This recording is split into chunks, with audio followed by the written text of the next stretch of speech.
Now on Denver 7 News at 5 o'clock, the countdown to November is on. We're breaking down all the big races from last night's primary. A trip to Target turns dangerous for a 12-year-old girl. I felt something on my butt. I was scared. I really don't like that guy. And now police need your help to find out who grabbed her and other women. And get ready for crowds at the airport and plenty of traffic on the road. We're taking a look ahead at your 4th of July weekend travel forecast. Good morning and thanks so much for joining us. I'm Jason Grenauer. And I'm Jessica Crawford. Another warm day in store, but we could have some rain to look out for. Meteorologist Lisa Hidalgo joining us now with a look at the forecast. Yeah, today's going to be a pretty dry one. A better chance of seeing some afternoon showers tomorrow. Right now at 5 o'clock, we're looking at temperatures that are in the 60s and even 70s. It's a really mild start to our Wednesday morning. Southwest winds at about 10 to 20 miles per hour. A little bit of cloud cover out there. It's going to make for a really pretty sunrise. Take a look at our hourly planner. Well into the 80s as early as 10 o'clock, mid 80s. We're going to hit highs right around 90 to about 95 from Denver north up to Fort Collins and Greeley. Even some near triple digit heat expected up to the northeast this afternoon. So Denver right around 93 to about 95, upper 70s to low 80s for the foothills this afternoon. Coming up, we'll take a look at our chance for a few showers today. Again, a slight chance here in town for an isolated gusty thunderstorm or two. A much better chance for some rain tomorrow. We'll take a look at that and the timing of it because it's a big day in Denver with the parade tomorrow morning. Oh, most definitely. 17th will be closed down for the parade. All those cross-traffic streets will be closed down for the most part there along 17th. And, of course, around Civic Center Park, you're going to see so many people around Colfax and 14th and Bannock. Those will be restricted as well. Right now, the big restriction is on I-70, the westbound side, trying to get through the lowered section through the tunnel. Take a look from the camera over there, and traffic is creeping along as now they're opening lanes on that westbound side, trying to get over to I-25. For the last 20 or so minutes, traffic has basically been stopped at this point, but now it's starting to flow a little bit better. So as you leave the house and use I-70, try to get over here from the east side over to I-25, it will be flowing a lot better here in just the next little bit. But right now, there's a bit of a traffic jam. The rest of the drive looks okay. If you hear of a stall on 270 near York, not a big deal. Who cares? The rest of the drive looks just fine anywhere you want to go. Jason, thank you. Well, it was a good night for incumbents and a bad one for election deniers in our state's primary. We start our coverage this morning with the race for Senate. Republican Joe O'Dea will take on Democratic incumbent Michael Bennet for the U.S. Senate seat. O'Dea was joined by some of his top supporters at an election watch party in Denver. That's what you're seeing here. In his victory speech, he called out the Democratic Colorado Super PAC, which had been running ads to prop up his opponent Ron Hank, a 2020 election results denier and much more conservative. I got to tell you, this multi-million-dollar campaign by Democrats in the Republican primary is everything that American people hate about politics. It's pure cynicism. It's deceit. O'Dea said he'll be an independent voice in the Senate who will stand up to members of his own party. He even promised to be a Republican Joe Manchin, referring to the Democratic senator from West Virginia who has blocked many of his own party's policies.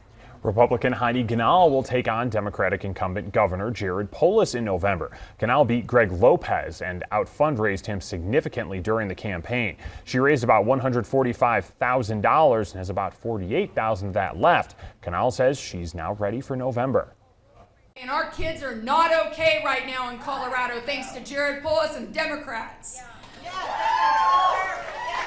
It is time for all of us to step together, to come together, to join together, to win back our state. Put aside the divisiveness. Put aside our differences. We have one goal now, and that is to beat Jared Polis this fall. Ganahl has a long road ahead. Governor Polis has nearly $4.7 million on hand ready for the general election. All four of Colorado's incumbent members of Congress who faced primary challengers won their respective races. Diana DeGette, Lauren Boebert, Ken Buck, and Doug Lamborn. Pam Anderson, meanwhile, is taking the Republican nomination for Secretary of State. The former Jefferson County clerk and past head of the State Clerks Association beat out Mike O'Donnell and embattled County Clerk Tina Peters. She'll take on Democratic incumbent Jenna Griswold in November. You can find the full list of results from last night's primary right now up on thedenverchannel.com. Denver police need your help finding a man accused of groping multiple women and young girls.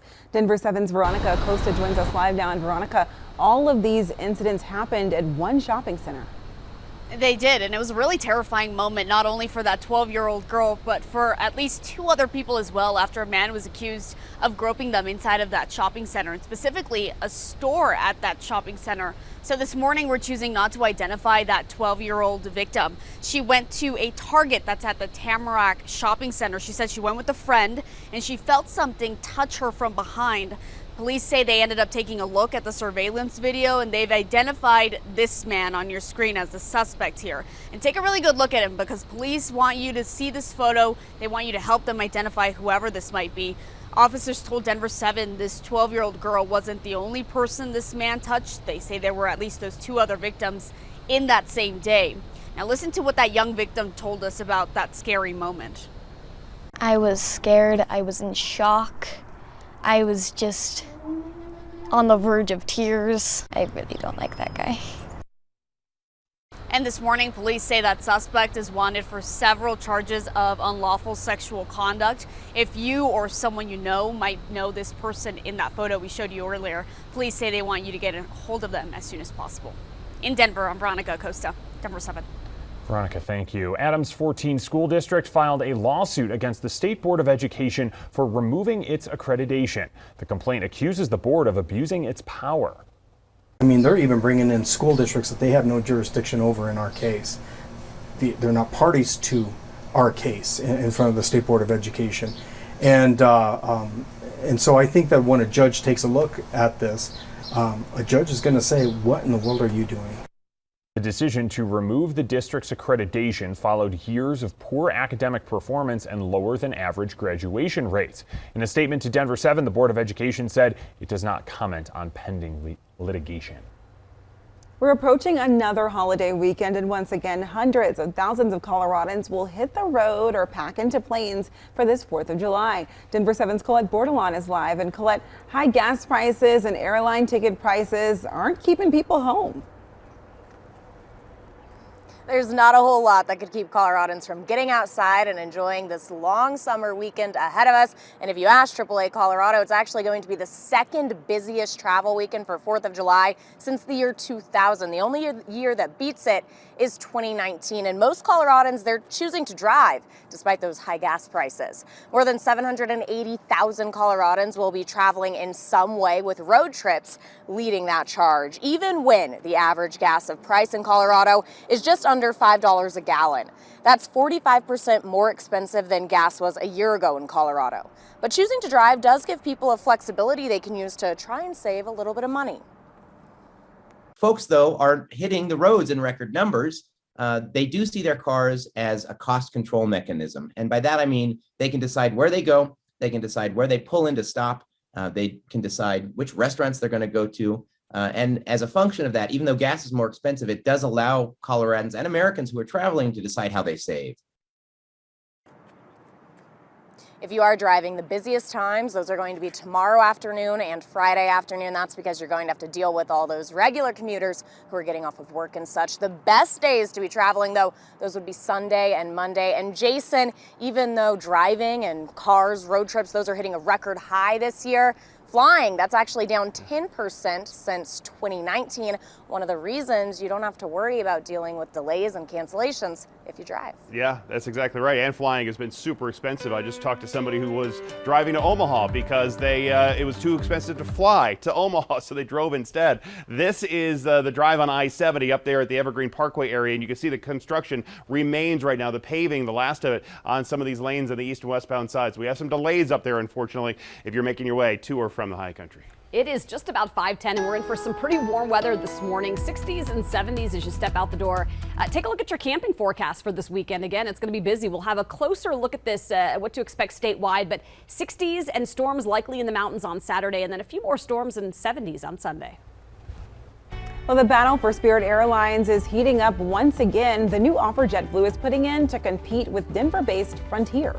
And good luck getting this song out of your head.